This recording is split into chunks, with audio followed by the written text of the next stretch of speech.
Hey folks, welcome back.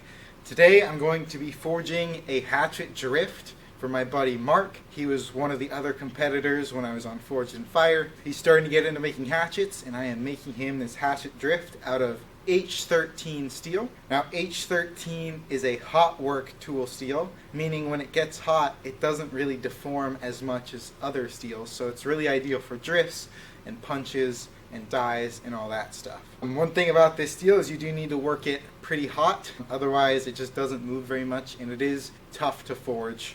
We're going to light up the forge, start up the power hammer, and start forging this drift.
Alright folks, that is the drift all done. It's ready to start forging some axes and hatchets. Mark, if you're watching, hope you enjoyed that, and we'll see y'all tomorrow.